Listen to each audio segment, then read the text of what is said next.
Hey Smashers, welcome to the Daily Smash for Tuesday, January 30th, 2024. I'm Rick. I'm Kelly. Coming up, sneak peek at our interview with conservative Ant, our review of Griselda, and news that California wants to slow everybody down, and I don't like it. I don't mind it because I drive 10 miles below the speed limit anyway. First, don't forget to subscribe here on YouTube if you haven't yet. Just hit that subscribe button and and push the like button. Yes. Yeah. And make sure you stay subscribed because apparently people are unsubscribed without their will. Choppers are coming. I'm wearing my new sweatshirt from Marine Layer. Thank you, Kelly. You're welcome, Birthday baby. present. I love it. You look so cute. Thanks. It's comfy. We had a great day today. Nice bike ride on the boardwalk. Gym. That class. Kicks our ass. Our body pump. Yeah. Is that what it's called? Yep. Did some big shopping. Yep. You seem tired. I'm exhausted. I'm really tired. What about that hat you're wearing? That's a cool hat. That's the hat we got in L.A.? Yes, it's Nick Fouquet. We also shot some video of our mineral promotion that launches in a couple of days. Yeah. So stay tuned for that. I just feel like I've been running. Like we ran everywhere today. Yeah, we didn't really stop. No. So let's review Griselda first. Okay. Sofia Vergara, right? I'm first of all, Sofia Vergara, I love her. I love her in Modern Family. I think she's hilarious. Mm-hmm. But, you see some actresses that, can play anything. Like Nicole Kidman or Naomi Watts or... versatile. The one that can play different accents, right? Uh-huh. That can do everything. It's funny that, you see these women that are really beautiful, like Penelope Cruz, Salma Hayek. Salma Hayek, and Sofia Vergara. Uh-huh. They're great actresses, great actors, but they always play their same character to me. Their dialect's the same. They don't speak in an English accent or a British accent or American accent. Yeah. It seems like those Australian actors can do anything and everything. And the Brits. And the Brits. Yeah. They're I don't know what it is, but they're just phenomenal actresses. Now, saying this is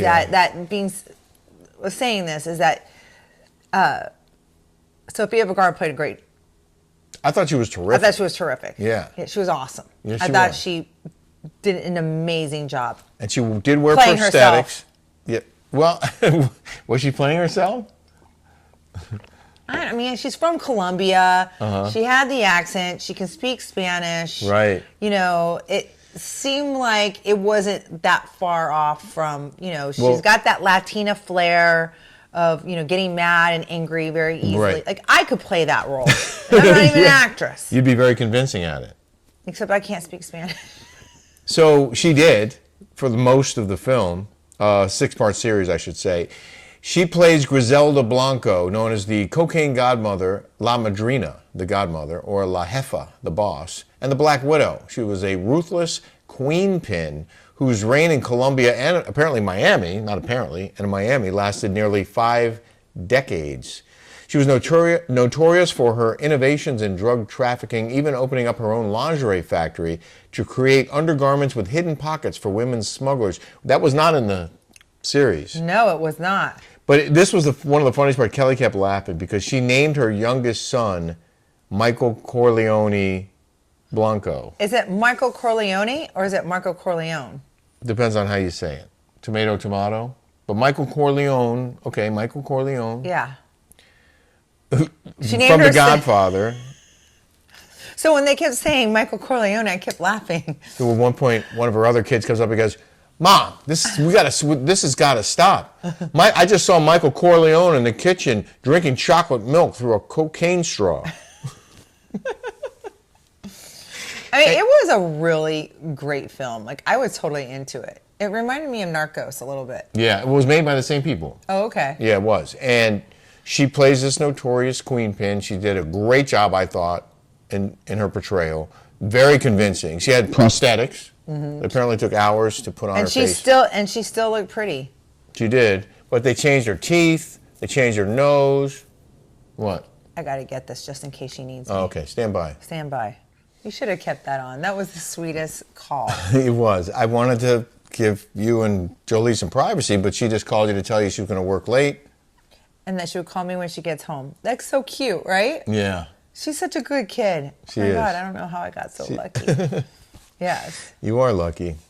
Did you know that Catherine Zeta-Jones also played Griselda in a Lifetime movie? She's another beauty. Yeah. But that Catherine Zeta-Jones can do everything. She can play any kind of dialect. What is that? What separates these actors and actresses who can either speak in another dialect or not? Is it there's something in their brain that can do that. Yeah. I mean, it's not easy being an actor or an actress. Right.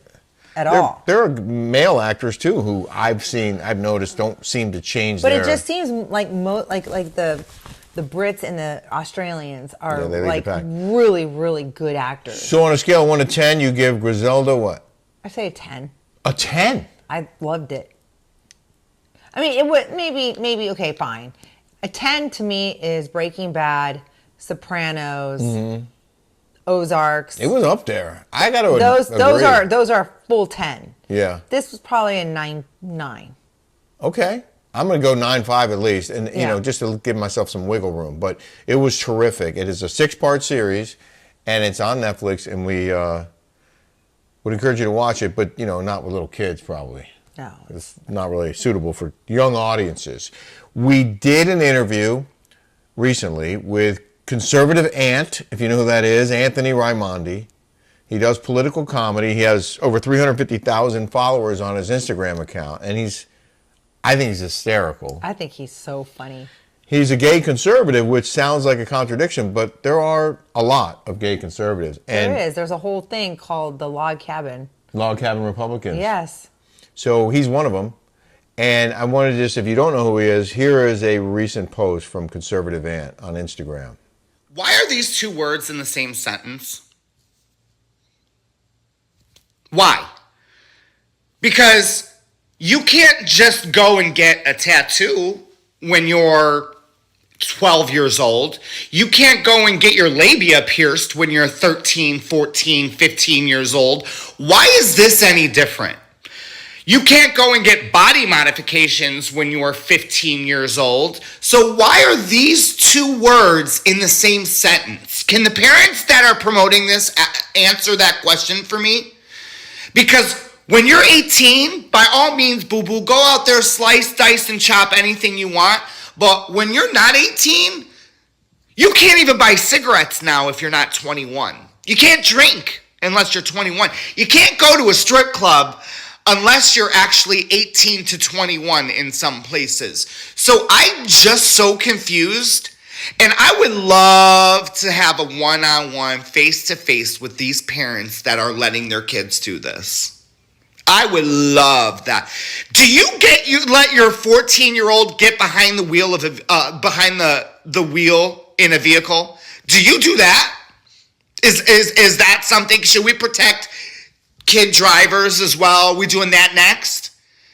It's like insanity to me. Well, it's like Heather Dubrow, and they're doing that with their kid. Yeah, apparently. And 12, maybe 13 now. Mm-hmm. Okay, let's say 14. Alexis Bellino, they're doing that now. I mean, where is the outrage for the parent? Like where on that, right? Like, you're allowing your little kid, your little baby, to make life-altering decisions. Where is the outrage on that?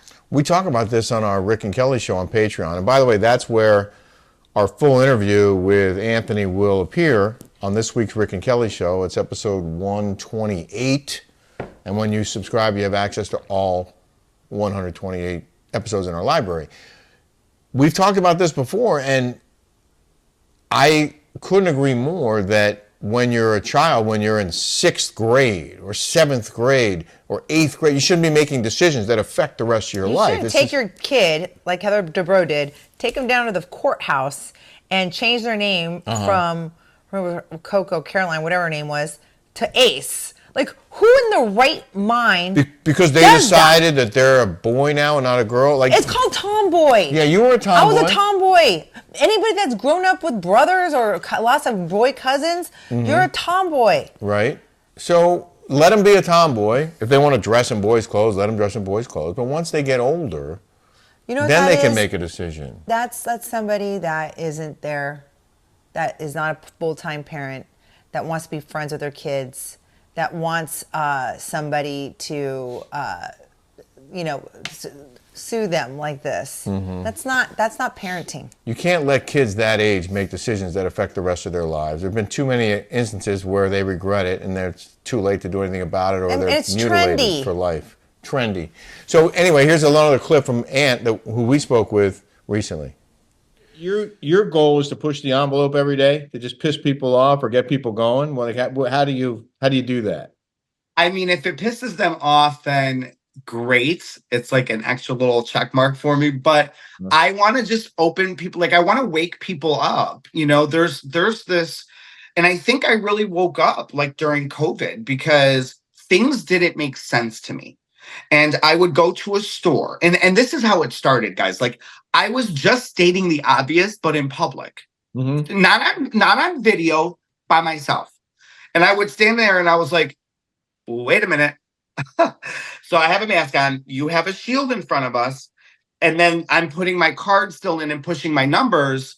I said, but who's wiping off the numbers thing? And she's like, I don't know. I just work here. I'm like, no. I know you just work here. Does that make sense? And then I would call things out. And then literally I've had situations where people in line were like, they took their masks off because they're like, oh my God, you're so right. This is a circus. This is a circus. Yeah. And that's what I'm doing with every topic that I believe is so strong. If there's a politician on either side that is corrupt, I'm going to probably make a video about it. And I do it in a comedic way that, like, if you've seen my videos, sometimes I call Joe Biden, sometimes I call Kamala. People think I'm having real conversations. Like, that's how well I do it. But it's just, I'm dropping the facts so that maybe the younger generation will be like, hold on. And they'll watch it and they'll be like, I mean, he's kind of right. And it does happen. Yeah. You know? So if I can wake a couple people up, that's how I do it. You should watch the whole thing. It's a great interview. He's a lot of fun. He's funny. Yeah. And it's on this week's show on patreon.com. I want to read a couple comments. Okay. From our last couple of shows. This is from Chloe Weininger. Kelly, you are seriously glowing. No, I'm not. I'm peeling. I have skin flaking off, and Rick's like, can I pull it off? I'm like, no, you're not supposed to. So beautiful and always great energy and funny. Love to watch you. Makes my day, seriously. Oh, that's so nice. And another user with letters and numbers. I just got a comment that of all the housewives and of all the franchises, no one has given me more belly laughs than you, Kelly. Aw, thanks, babes. Party R Thursday said, thank you for your smash. Today is a very hard day for me. My beloved mama passed away 2 years ago today. I am sorry to be a Debbie Downer, but you guys cheered me up as you do every day. I needed this today, so thank you both so much. Much love, Patty. Patty, that's so nice. I'm so sorry for your loss, babe. Yeah. We love you. And it's so great that people can enjoy our shows that much. And I know. So great. thank you.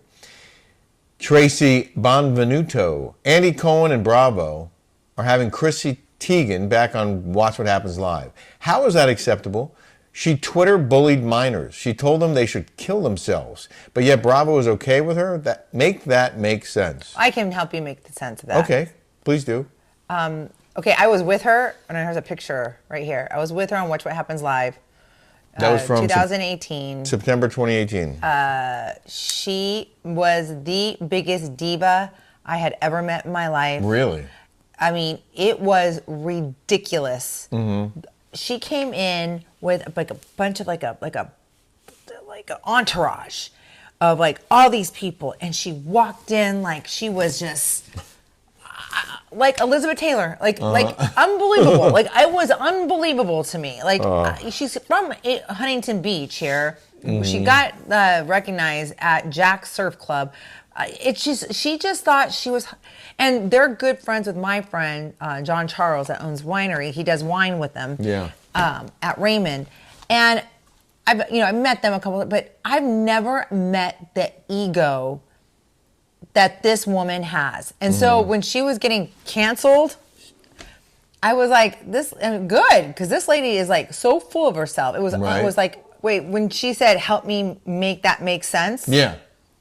Chrissy Teigen is one of those woke, she was a big advocate for the BLM. She was a big proponent of the she is goes along those lines of Bravo and their, I hate to say it, narrative. Yep. So of course they're gonna open her up with loving arms. Of course. And she's considered a big star, right?